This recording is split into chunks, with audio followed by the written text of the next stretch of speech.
Hey guys, it's Ben from Taught AI, and today's video is about AI that talks back.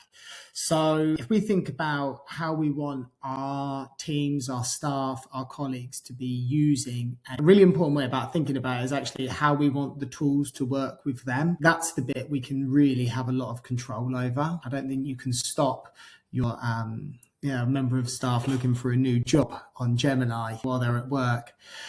But what you can do is if they're using specific tools that we've built, we can have them function in a really important way. So today's demo, we're going to be looking at my fictional school site, Taught AI Primary. This is the kind of example of a template of the type of website which I build for schools that I'm working with. And we're going to have a little bit of a look to begin with at the user journey. And then we're going to have a bit of a think about how that happens and how you can make your tools work like that. So within Taught AI Primary Platform, like I said, today we're going to be thinking about Gemini. I've got that popped open here, and I'm going to ask the tool to plan me a scheme of work about making AI tools. And I'm going to hit run. And as that runs in the background, there's a little thought experiment. We're also going to ask just kind of my personal account, which is just, the general chat function. And I guess this is where a lot of people are right now. They just log in to Gemini or ChatGPT or Claude or one of the many tools. And a tool doesn't talk back the way we want them to as leaders. So let's run a comparison. We'll start off by looking at Taught AI Primary, and you'll see that it's not actually done anything yet. It started talking about Ofsted, which is great, and we'll look at knowledge in another video. But let's think about how it's actually talking back.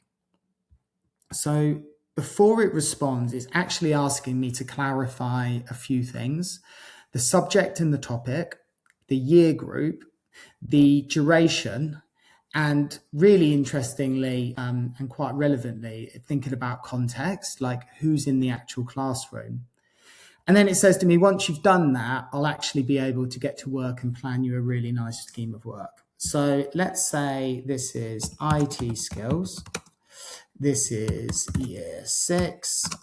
The duration, let's say 6 weeks, 12 lessons. And the context is, let's say we've got 20% EAL learners. Now, as the tool gets to work there, let's have a little look what good old standard Gemini is doing. Well, it's not actually asked me anything. It's just kind of got to building a project, which is great. It has asked me to fill in some things, but you'll notice that it's not really thinking about me as a primary school user. It's talking about Python coding, APR, Amazon Web Services, Microsoft Azure subscriptions. This is not primary friendly. This is it's great for someone. It's just not great for me. I'm going to bin that off. I'm much more happy with this. We're talking about Ofsted, we're adapting, we've got teaching assistant support. And look at this, we're getting a really nice formatted table automatically with learning objectives, prerequisite knowledge, key activities, a literacy focus, oracy focus. This is just great. And it does it. I knew it would do this. It always does this because I've told it to. So let's have a little look at how when you build tools, you can have them talk back the way you want. We do that in GEMS.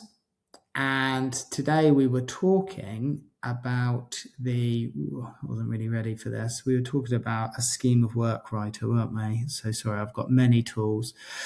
Taught AI Primary scheme of work. Great. Let's edit it. Let's take a look at the instructions. And I'll drop those in a Google Doc so they're nice and easy for us to see. Now, the way the tools talk back for your school are going to be very different. You might have colleagues that are fairly advanced in terms of using the tools, but when I started working in AI, that wasn't the case. A lot of my colleagues were unsure, cautious, didn't understand the shortfalls and the errors that are just so typical with AI that, you just waste your time and it's frustrating. So let's have a little look about this. Part of this is part of the kind of Taught AI gold standard, isn't it? This is about, hierarchy of truth, Ofsted, school policies, and then all of the research. Again, that stuff's in another video. Instead, we're going to look at instructions. So the scheme of work here ensures that the knowledge learned is specific and cumulative. It references the EEF research that we've uploaded. Again, that's another video for another day. But let's talk about AI talking back. Structure. Ask the user, no matter what you've put in, even if you think you've put everything in well, it will always just get clarification from you. So it will fill in the blanks basically and say, I know you've said IT, I know you've said year 6. Can we go into a bit more detail? And once that's been done, the tool's starting to generate specifically for what we expect. Now, the last bit here as well is that when we sort of talk about the final conversation with the tool, when we look at our next steps, part of that reason framework, we've instructed the tool to respond by asking the user, do you want me to refine a specific column? Should I generate a retrieval set of tasks? Do you want a next steps column? And, it's trying to build our teams to be able to know how to talk to AI. Yeah, know what type of things they should be building into their daily practice. And it's through prompts like this that AI really can talk back. Now, if that seems a little bit confusing or like a lot of work, that is exactly what Taught AI is all about. So as I mentioned earlier, we've got the Taught AI primary website. We have Taught AI Academy. You guys can use tools that talk back brilliantly already. But if you'd like tools that really talk the way you want, please get in touch. And that's what we're all about. It's about building a set of tools linked into your systems, your values, your key documents, the best research that talk to your team and make AI give you the outputs you really need. Great. I'll see you guys next time. Cheers.